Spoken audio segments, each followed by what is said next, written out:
Number one, I have to say my condolences for the sixth grader that was killed in the crash with the motorcycle on the 28th.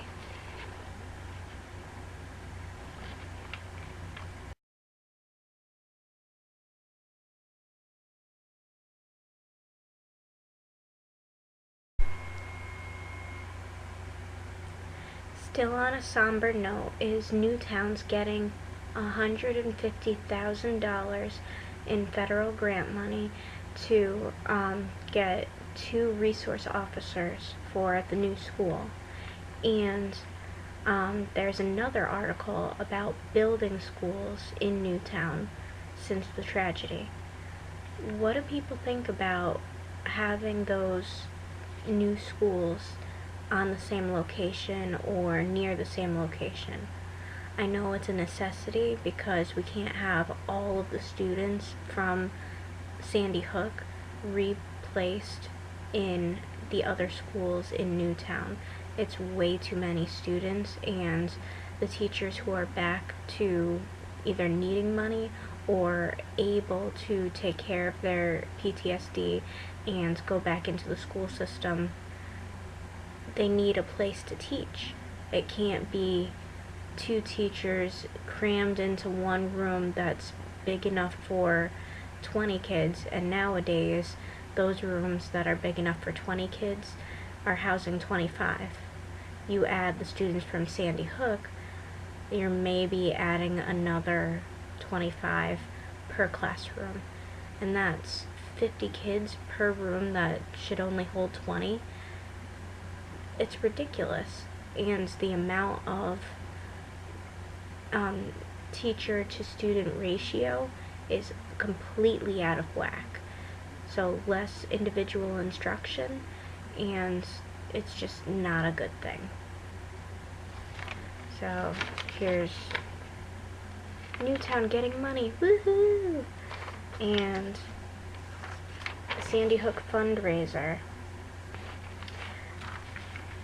The Sandy Hook fundraiser woman, I can't believe she did this.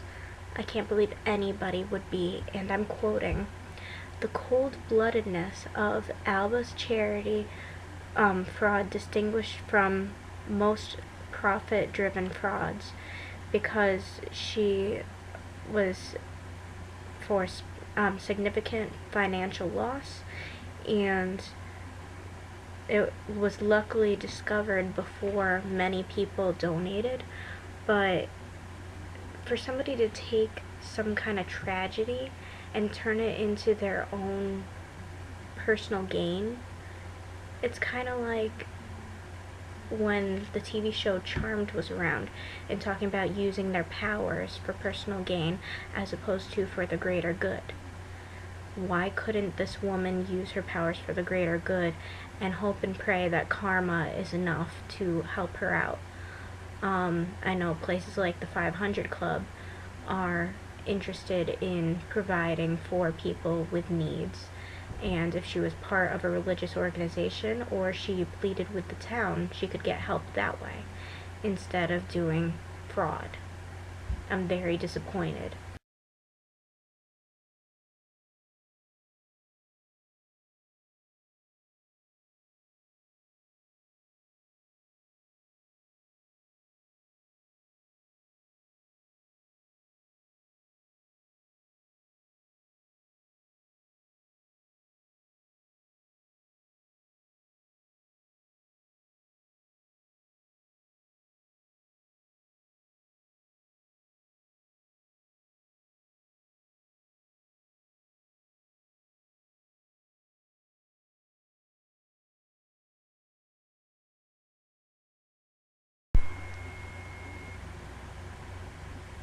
So, remember the article Breakfast is Served from the September 24th current events?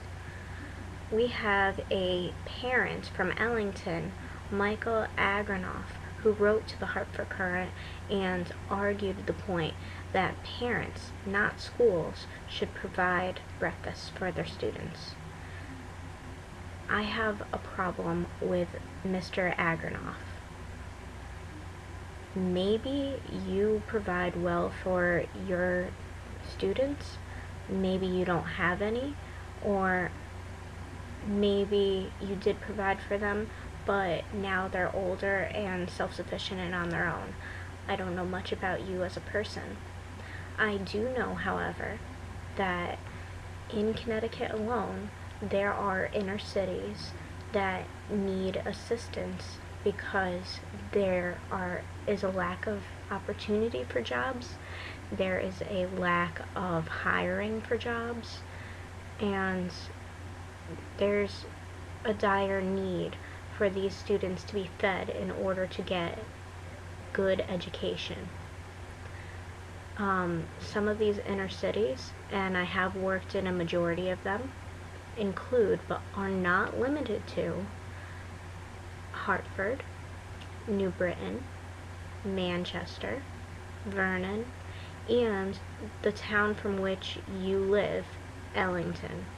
Ellington's not up there. They are majority of middle class people. I was raised in a middle class home. As you can see by the background in the video each week, I have a really good, clean environment. You can see I've been fed very well. I had all the opportunities given to me. My dad worked all of my life, and even though he's retired, he still finds time to do a job. My mom is working even though she has a mental disorder. That doesn't stop her from working. So even when I'm an adult, my parents still work and can still provide if need be. But that's not typical of all Americans, of all Connecticut residents, or of all Ellington residents. You need to know this, and you need to change your belief system. I hope that I've changed your mind, and I hope I haven't offended you very much. Thank you for listening to me.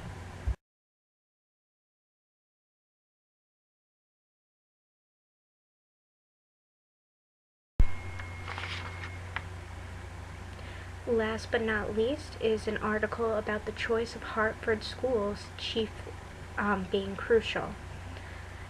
One of Metro Hartford Alliance's 5 strategy goals is to retain, develop, recruit, and engage diversity and talented pool of employees and entrepreneurs.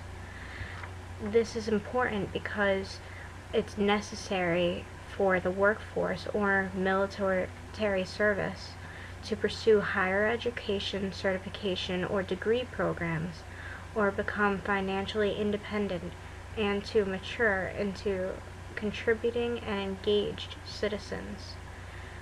These are all great goals for our students, and they're the goals that our President Lincoln wanted back when he started the ideas for which our education system was started. I have nothing more to say about that.